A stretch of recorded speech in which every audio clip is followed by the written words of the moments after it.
be dispensed with. Without objection.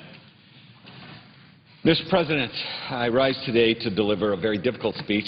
This will be my farewell speech to the United States Senate.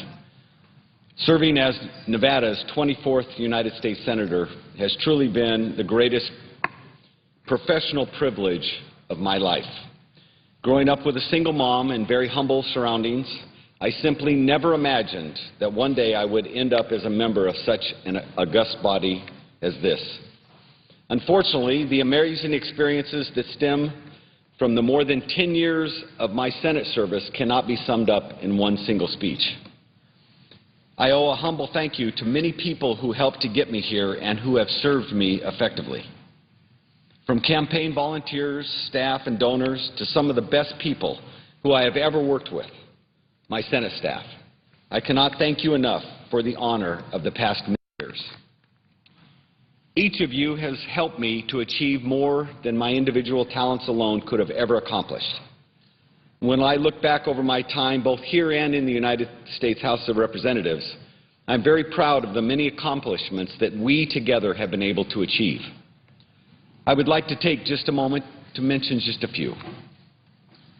The beauty of the state of Nevada has been greatly enhanced and protected for the enjoyment of future generations because of my work in authoring the Southern Nevada Public Lands Management Act and several other important lands bills. Because of these lands bills, Nevada has been able to keep over $3 billion that has been raised from land sales in Southern Nevada. This money that did not have to come out of the United States Treasury. In the past, BLM land, that's the public land in Nevada, was exchanged for sensitive land around the state. But as a result of the lands bills that we worked on, we were able to instead auction this BLM land, raising far more money than the state of Nevada, for the state of Nevada, than the land exchanges ever were able to do. This land revenue has been used to purchase sensitive land, to protect it for future generations, but also to construct over 100 beautiful parks and trails in Southern Nevada. I cannot tell you how proud I am when I drive around Las Vegas and see so many families enjoying these beautiful areas. These lands bills have made the great quality of life that we enjoy in Nevada that much better. Additionally, for Northern Nevada, my love for Lake Tahoe has been evident throughout the years. I have worked hard to ensure that the beauty of those tranquil waters and surroundings are just as beautiful decades from now as they are today, and our lands bills help to achieve this goal. Through this legislation, hundreds of millions of dollars have been devoted to preserve its ecosystem and important fuel reduction projects around our state to help prevent catastrophic wildfires that so threaten the future of our state and its breathtaking landscape. Additionally, I have been a passionate advocate for education reform. Our lands bills have directed millions and millions of dollars to Nevada schools as an endowment that our state will reap the benefits from for many years yet to come. I want to thank Senators Reed and Bryan for their cooperation in helping draft these great pieces of legislation that our state benefits from so greatly. I also want to thank the folks on my staff, especially John Lopez, who worked so hard to turn these pieces of legislation into law. Speaking of legislation that became law, I would also like to highlight another accomplishment of which I'm so proud. As the only bipartisan provision in the so-called Obamacare bill, Senator Tom Carper and I worked against some powerful interest groups to get the Healthy Behaviors Act added to the health reform bill. Our provision was modeled after efforts by Safeway in the private sector to both improve health care quality and to reduce the costs of health care. Essentially, our provision rewards people in the form of lower health care premiums for making healthy choices, such as quitting smoking.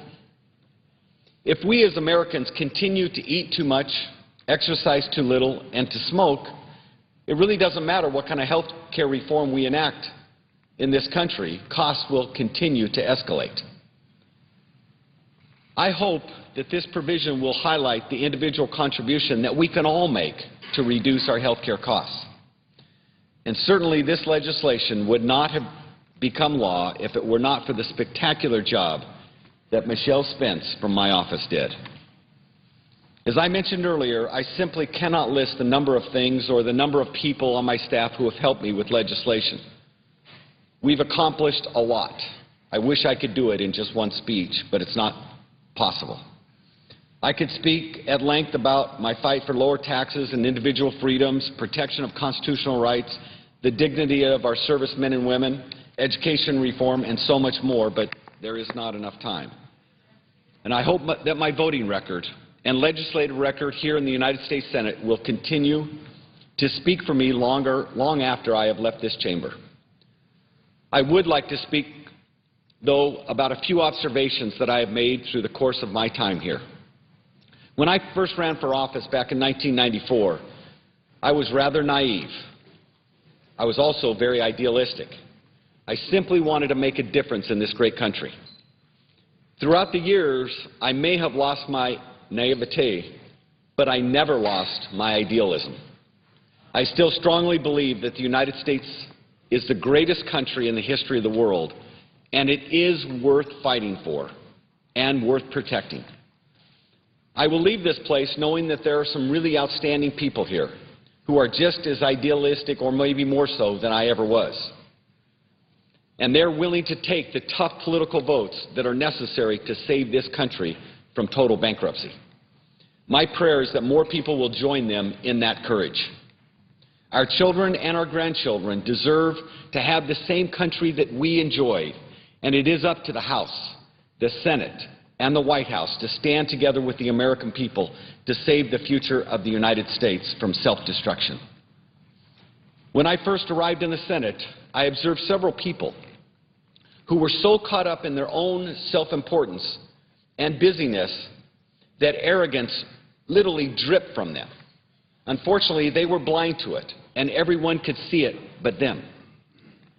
When one takes a position of leadership, this is a very real danger of getting caught up in the hype surrounding that status. Oftentimes, the more power and prestige a person achieves, the more arrogant a person can become. As easy it was for me to view this in other people, unfortunately, I was blind to how arrogant and self-centered that I had become. I did not recognize that I thought mostly of myself. The worst part about this is I even tried not to become caught up in my own self-importance. Unfortunately, the urge to believe in it was stronger than the power to fight it. This is how dangerous the feeling of power and adulation can be. My caution to all of my colleagues is to surround yourself with people who will be honest with you about how you really are and what you are becoming, and then make them promise to not hold back no matter how much you may try to prevent them from telling you the truth. I wish that I had done this sooner, but this is one of the hardest lessons that I've had to learn.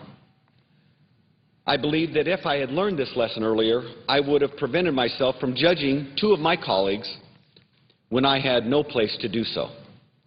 When I was chairman of the National Republican Senate Committee, I was confronted with the personal issues facing Senator Larry Craig and Senator Ted Stevens. Following Larry's admission and Ted's guilty verdict, I too believed in the power of my leadership position, and I called on both of them to resign. I sincerely struggled with these decisions afterward. So much so that I went to each of them a few weeks afterward and admitted what I did was wrong, and I asked both of them for forgiveness. Each of these men were gracious enough to forgive me, even though publicly I did not show them the same grace. I'm very grateful to both of these men. When I announced my personal failure 2 years ago, Larry Craig was one of the first to call and to express his support.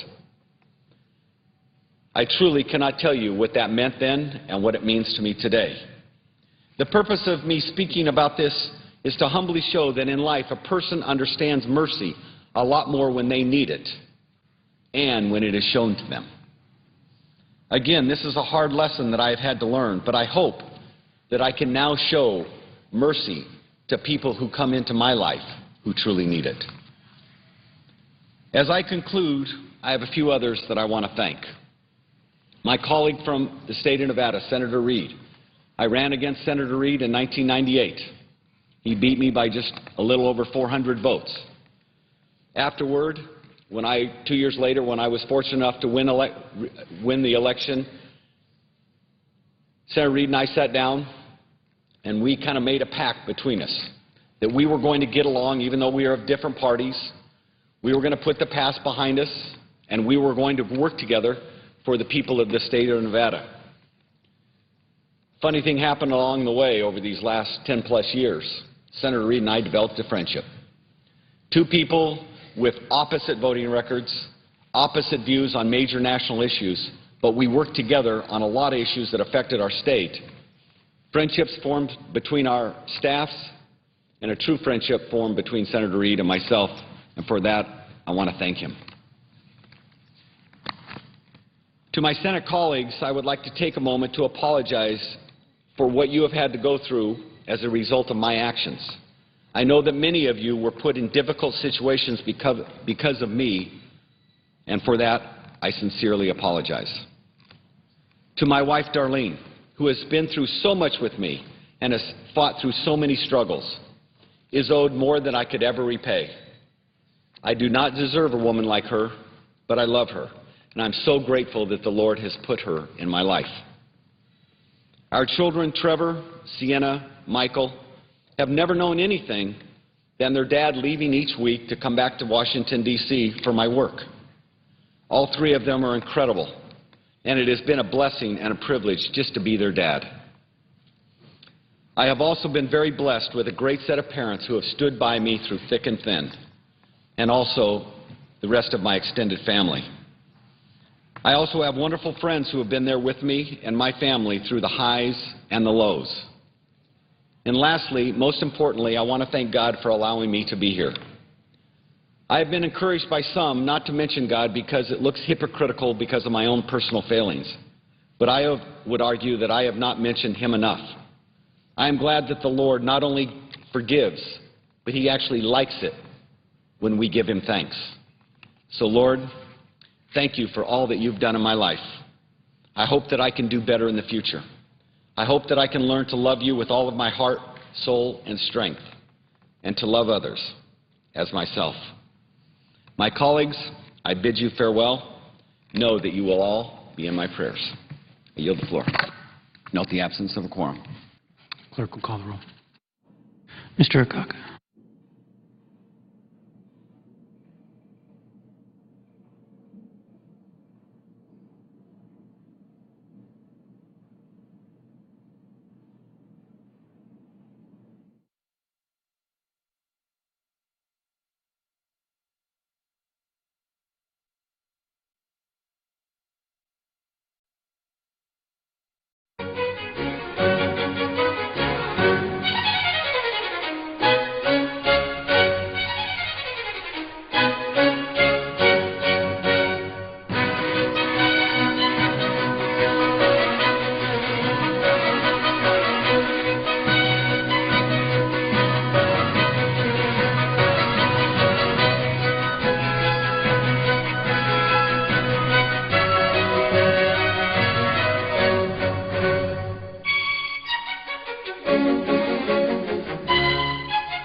quorum call be suspended.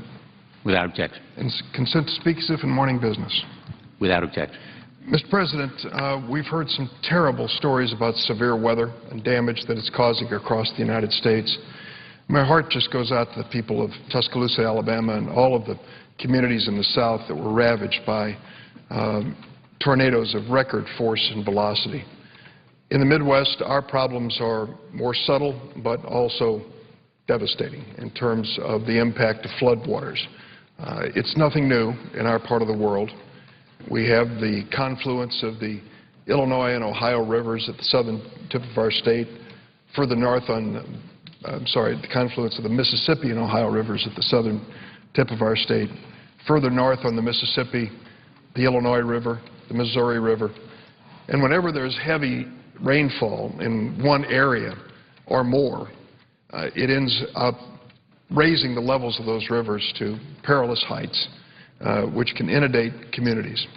I can't tell you how proud I am of the people who come forward in the midst of this type of challenge every single year. It just seems like, thank goodness, there's never a lack of volunteers. People are willing to step up. You start with our National Guard. They always do the best job possible, and I thank them over and over again for what they do. Then the local law enforcement that just works overtime, the firefighters, the police, and all the rest. Extra work that's going on in hospitals and clinics, and nurses and doctors working overtime. In my part of the world, too, state and federal employees have really pitched in at every level, starting with the Army Corps of Engineers, the Department of Natural Resources of the state of Illinois, the Illinois Emergency Management Agency, the Federal Emergency Management Agency. It's an amazing outpouring of support. Last Friday, I boarded a plane in Chicago, flew down to Marion, Illinois, and took a helicopter into Cairo. Cairo, of course, is the southern tip of our state. As I mentioned earlier, the confluence of the Ohio and Mississippi rivers. And I saw there some things going on in the town of Cairo, Illinois, which were truly frightening and disturbing. This is a town which, in its heyday, was one of the major port cities in Middle America. Cairo, as the Ohio and Mississippi came together and then coursed on down to the Gulf of Mexico, was a major city with major economic activity. Over the years, as river traffic changed and the economy changed, Cairo changed too. Now has a population of a little less than 3,000 people. Many of them are very poor. They have an African-American mayor, Mayor Childs. I believe he is the first, if not the second, African-American mayor. They've had issues of racial strife over the last 50 years. They struggle to keep businesses in place. Their schools are always challenged. And now on top of that comes a flood. If you went along the Ohio River leading up to Cairo, you'll see an amazing levee. It's the kind of wall of protection, concrete wall of protection, which every river community would love to have. On the Mississippi side, not so much. But the interesting thing that I found when I went down there is even that side of the river, Ohio River, with this huge concrete levee, has serious problems. It turns out the water table is so high in Cairo, Illinois, that the pressure of the rising Ohio River is forcing the water into what's known as sand boils. So out of nowhere, in the midst of a lot or street, up pops a geyser of river water. You think, what's going on here? It's, 10, 15, 20, 50 feet away from the levee. Well, that's because the entire ground is so saturated and the river is working its way underneath, eating up the underlayment. I walked along there with a National Guardsman who's taking pictures of the scene. We went to one street that had been closed with two major openings where water was bubbling, and as the National Guardsman was taking my photograph, the street collapsed under him and he fell 2 or 3 feet down because all of this water had eaten out all of the substrata under this street. That's why this has become so serious that the mayor, Mayor Childs, started with a voluntary evacuation and then last Saturday night said, let's everybody leave this town. We don't know what's going to happen next.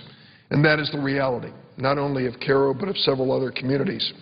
The 2,800 people of Cairo, Illinois were evacuated Saturday when the Ohio River reached its highest level since 1937.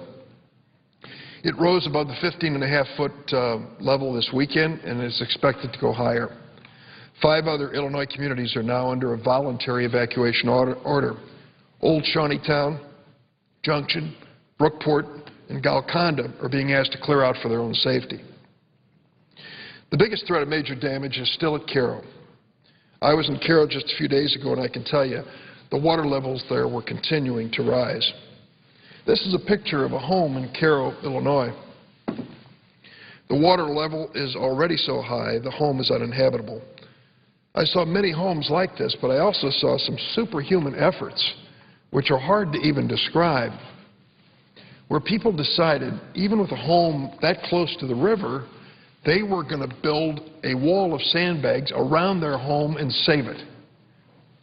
It sounds impossible, but they're doing it. And the sandbags are up to 5 feet high, holding back the water, which, if it weren't there, would have inundated the home. The pumps are pumping water out from the home into the surrounding areas, and people are up night and day, 24 hours a day, in rowboats going back and forth, trying to preserve the one thing on earth that means so much to them, their home. That's the kind of battle that's taking place in homes all around Alexander County and Cairo. The sustained high water level has put an unprecedented amount of pressure on the levee, as I mentioned earlier. These giant sand boils are forming, and they're working all night to try to contain them. Local volunteers and guardsmen are doing all they can, but the Ohio River is expected to stay at or above flood stage for the foreseeable future, and the levee may not withstand that pressure. If Cairo's levee burst, the Army Corps estimates the town would be inundated with as much as 15 feet of water. The entire state of Illinois is operating under a state of emergency. 320 National Guardsmen are on hand to help evacuate people and monitor the water levels. The state has issued and helped fill more than 1 million sandbags, working with the Guard, the Army Corps of Engineers, and local responders to put in generators and supplies where they're needed. My thoughts are with the people and families affected by the floodwaters in southern Illinois, especially those who've had to leave their homes. I'm grateful for all the people, the military and civilian alike, who are working around the clock to control the Ohio River. General Walsh is in charge of the Army Corps of Engineers operations in this area. I talked to him several times over the weekend. He has a very, very difficult decision to make. I have seen it made in the past. It's never easy. The decision he has to make is, if a city is threatened, like Cairo, Illinois, he has to determine whether it is the right thing to do to open a levee to relieve the water pressure of the rivers by flooding adjoining farmland. So people who are now perhaps only minor victims of flooding would see their farmlands inundated. That's in Missouri. And they don't like the idea. Who would? They've resisted it in court, and at 2 levels now, the court has said it's an Army Corps of Engineers decision. I spoke to General Walsh all through the weekend, and he walked me through this decision. Mr. President, what I said to him, I will repeat on the floor. I said, this is a difficult, hard decision you have to make. You'll get no pressure from me. I believe that Cairo, Illinois is right now teetering on the edge and could be inundated with floodwater, and 2,800 people could lose their homes. That's my side of the equation, along with these other communities. But I know you have to make a calculation on rainfall, the level of the rivers, and trying to make some calculation about critical infrastructure in both instances.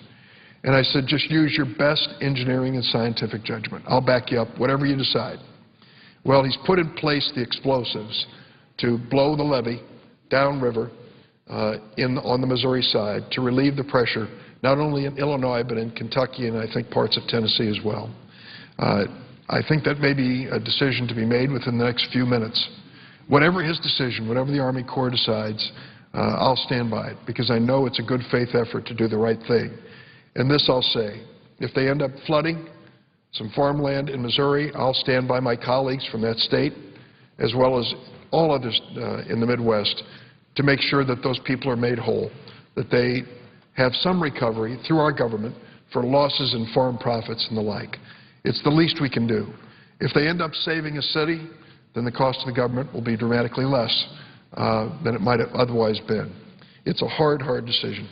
Having seen it firsthand, my sympathy goes to the Army Corps of Engineers and all the professionals who are fighting this battle every single day. Mr. President, I'd like to make one additional statement and ask consent to be placed in a separate place in the record. Without objection. Mr. President, last night about 9 o'clock, I received a call at my home in Springfield, Illinois from Vice President Biden. It's kind of a surprising call on a Sunday night, and I was even more surprised when he said that Osama bin Laden had been captured and killed, and President Obama would be making a statement very shortly. I waited up to hear that statement. I was catching a plane early this morning, but I wanted to hear it firsthand. I guess every single one of us can remember where we were on 9/11. I know where I was. It was just a few feet away here.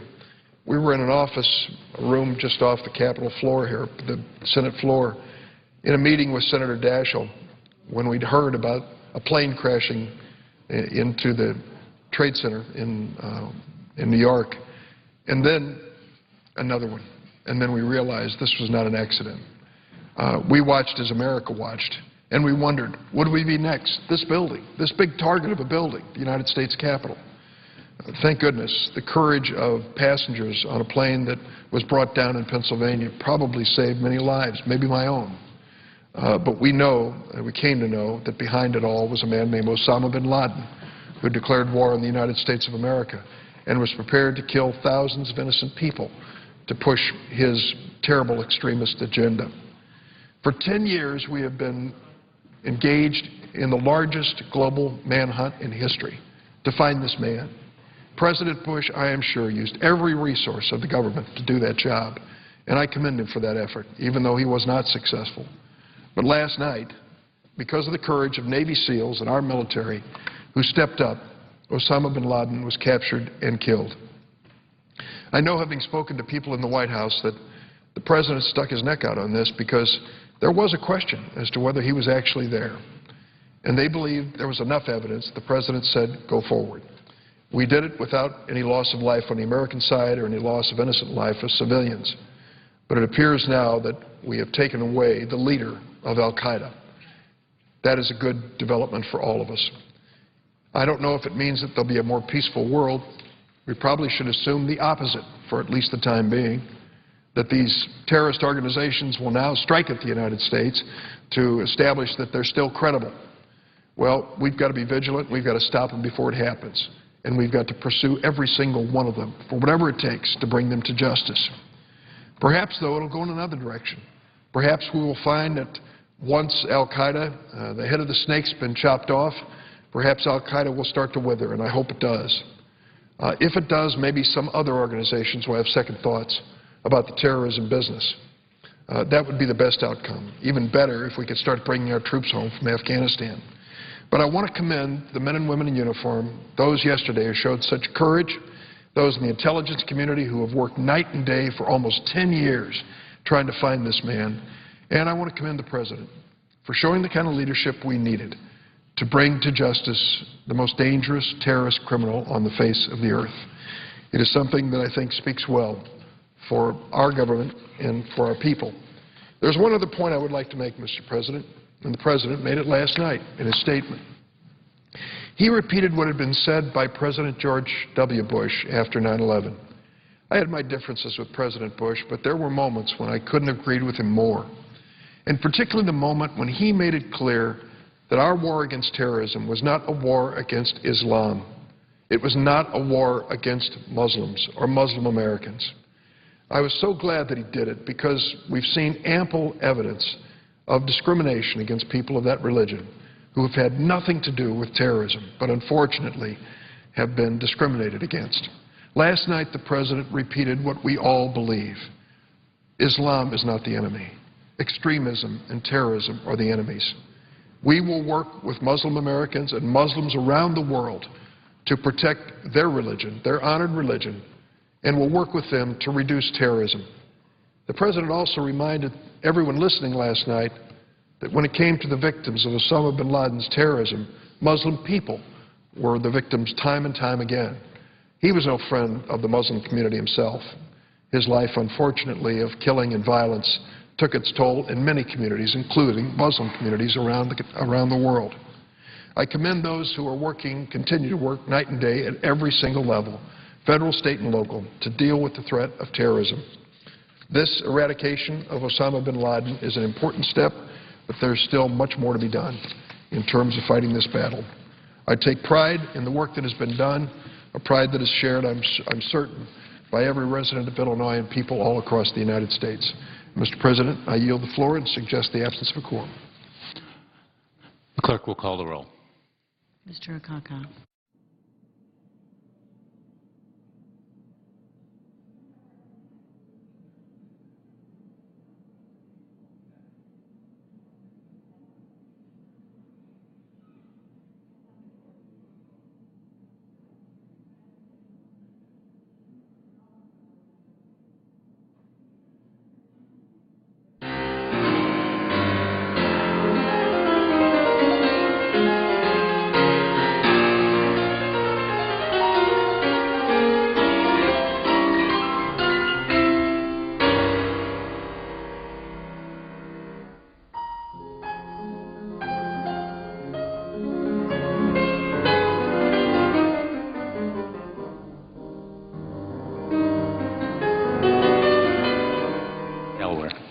I ask unanimous consent that we vitiate the quorum call.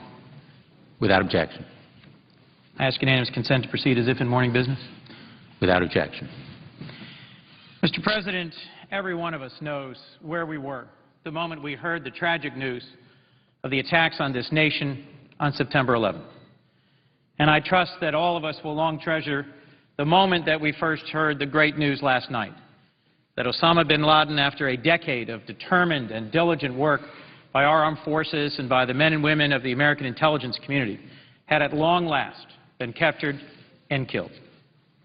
The successful operation by the Navy SEAL team yesterday was the capstone of 10 years of distinguished and honorable service by our brave men and women in uniform. In Afghanistan and in Iraq and around the world, literally tens of thousands of Americans over this past decade have faced battle resolutely, carried out their mission with valor, and made all of us proud. When I visited our troops in Afghanistan in February, I saw firsthand their determination, their level of professionalism, and their commitment to this important and long task. And I hope as we face the days ahead and the uncertainty of what will be the path forward in our continuing conflict with al-Qaeda and all who would do us harm, that there is no doubt about the determination of the American people, about our resolve to pursue, to capture, and to kill all who would plan attacks on the United States and on innocent civilians around the world. I wanted to pause today, Mr. President, and simply reflect on all who have sacrificed so much. There are hundreds of Delawareans currently serving in Afghanistan, some active duty, some with the reserves, some with the National Guard. And my wife and I and our family pray for them every night, as I know so many do in our nation for so many who service overseas. Personal friends of ours, Brooke James and Troy Baucus and Jeff Steinberg, are all folks who are on repeat deployments and whose families we know, along with hundreds of others, bear the sacrifices of deployment. And there are many others, 17 in the case of Delaware, who have made the ultimate sacrifice in this decade of conflict in Iraq and Afghanistan.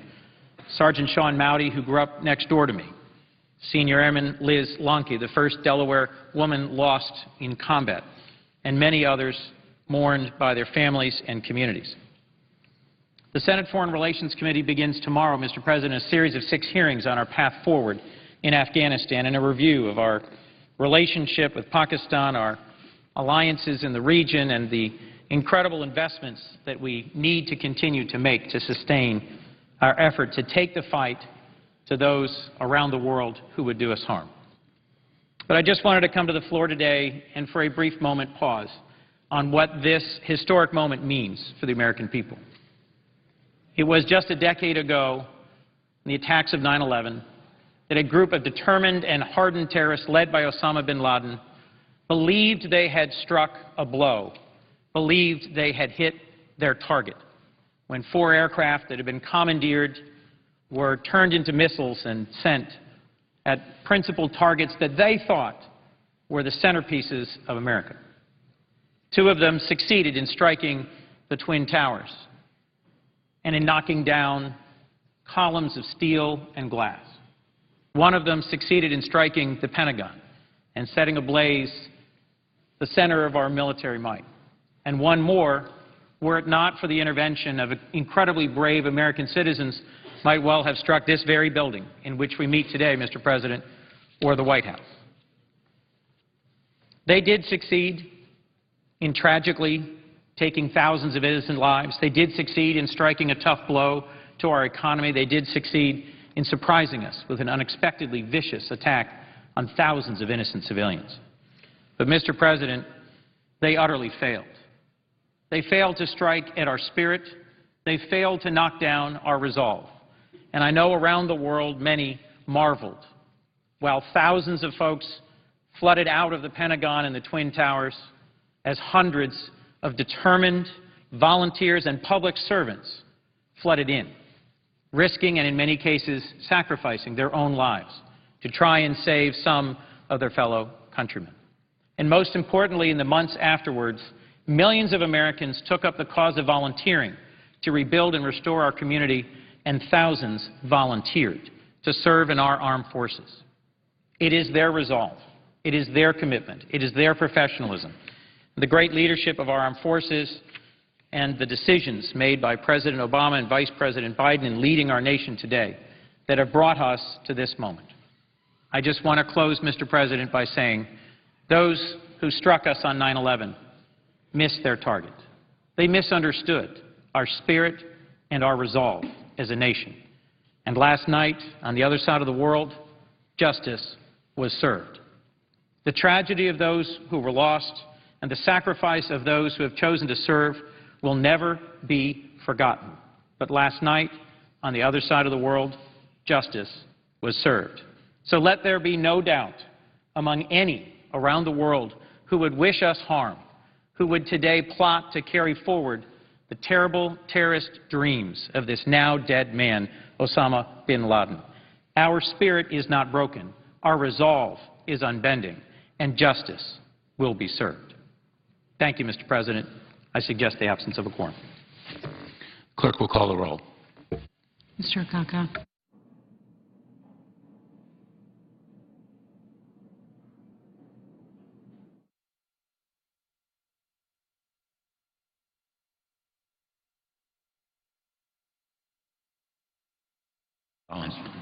Mr. President, I ask consent the call of the quorum be dispensed with. Without objection. Morning business is closed. Under the previous order, the Senate will proceed to executive session to consider the following nominations, which the clerk will report.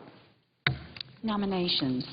Roy Bale Dalton, Jr. of Florida to be United States District Judge. Kevin Hunter Sharp of Tennessee to be United States District Judge. Under the previous order, there will be 1 hour of debate, equally divided and controlled between the two leaders or their designees.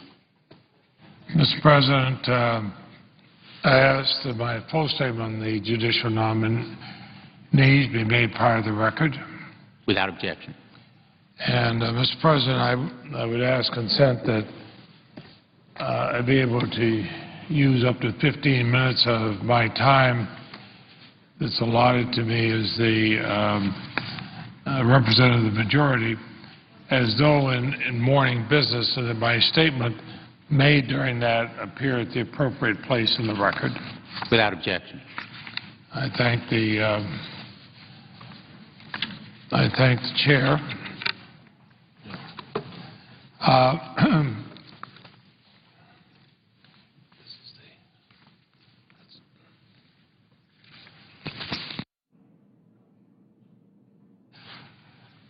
Mr. President, as many of others have said, today is a memorable day in our nation's history. Osama bin Laden, a man responsible for the deaths of thousands of innocent victims, including so many Americans lost on September 11, 2001, has been killed. I commend President Obama and his national security team for the careful planning of this operation, as well as the members of our intelligence agencies who spent years collecting information that made it possible. Many of us know that when the President nominated Leon Panetta to be the director of the CIA, He told him that his first directive must be to find Osama bin Laden. I've known Director Panetta for nearly 30 years. I know this is a man, when he takes on a task, takes it on very seriously. And in commending him, I also commend all those men and women who worked with him on this. But I know that he gave singular attention to this issue.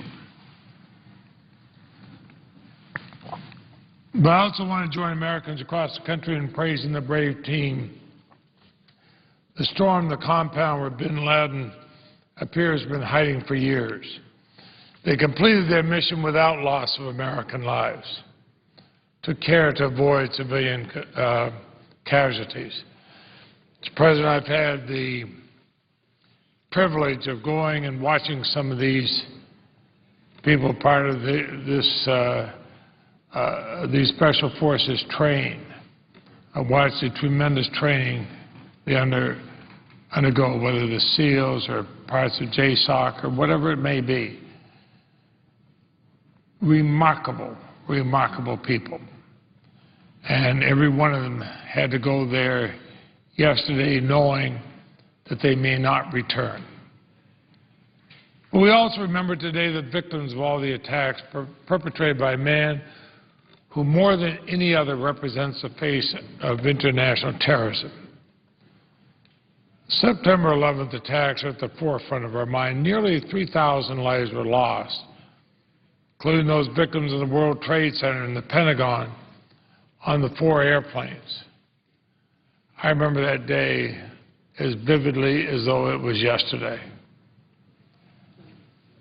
We also remember with gratitude the first responders who rushed in to save lives even knowing they're risking their own, and so many who did die in trying to save others. What amazing acts of heroism. And then, of course, the passengers on Flight 93 who put the lives of Americans on the ground ahead of their own. But we should not forget and must remember the 6 victims of the 1993 World Trade Center bombing and the victims of the embassy bombings in Kenya and Tanzania in 1998, which left 224 dead, including 12 Americans. We certainly must remember the lives of the 17 sailors killed in the bombing of the USS Cole in October 2000. Now, the death of Osama bin Laden will not bring them back to us, but we should all hope that it may help bring closure to those family members and friends who still grieve their loss. Today, remember the lives of the brave American service members who served in the war in Afghanistan and the sacrifices made by their families who mourn their loss or help them recover from the injuries, as we do those who have served in Iraq. Vermonters have answered the call to serve, some for multiple deployments with the Vermont National Guard, many most recently with the 86th Infantry Brigade, which returned last December. And of course, we thank the brave men and women who've worked tirelessly to protect American soil from additional attacks. Now, Osama bin Laden cloaked his attacks in anti-American rhetoric, but his murderous and criminal path took the lives of innocents around the world, including many of his own faith. He proved himself to be what he was, a cold-blooded murderer whose indiscriminate attacks have led to the death and maiming of Muslims and people of other faiths all around the world. But regrettably, he leaves behind followers who are committed to the same message of hate and destruction. They have no regard for the values that unite the rest of humanity in common cause. We should not cloak this person in the guise of somebody who deals with religious fervor. He is a murderer, a murderer, a murderer. President Obama pledged that we'd bring Osama bin Laden to justice. And last night we learned that bin Laden has suffered the consequences of his atrocities. Justice has been served. Now I hope that Americans will claim this moment to stand side by side, as we did in the weeks and months following the September 11 attacks. Let us do as we did then, transcend our differences and stand in unity, unified in our support for the victims of bin Laden's crime and our resolve to keep our great nation safe, but also stand united in our commitment to the rights and principles that define us as a democratic nation that respects the rule of law. Actually, that respect is what distinguishes us from those who seek to harm us. It is what will ultimately enable us to succeed against them. And it is what people around the world expect of America. Regrettably, the September 11 attacks and other acts of international terrorism have often been used to justify policies which stray dangerously from those rights and principles. And when that's happened, it's damaged our global reputation, it's hurt our credibility, but also, ironically, it's made it more difficult to build the broadest alliances against terrorism. We also have to remember, as so many of our military leaders have told us, the military force, while at times necessary, as it was in the operation against Osama bin Laden, is not a counterterrorism strategy. We've seen how nearly 10 years after 9/11, having spent hundreds of billions of dollars, maybe trillions, to combat terrorism, the recruitment of terrorism among disaffected youth continues apace around the world, including in our own country. We've also seen how much more we have to do to counter the misperceptions and misinformation fomented by extremists about the United States and our intentions. Addressing these challenges should be a priority as we go forward. So I urge all Americans to support our President in this continuing effort. I urge all of us in Congress to join together for the good of the country and all Americans. It is remarkable what this country accomplishes and how strong and brave and wonderful we are when we stand together. Now's the time to stand together. We've done it before. We can do it now.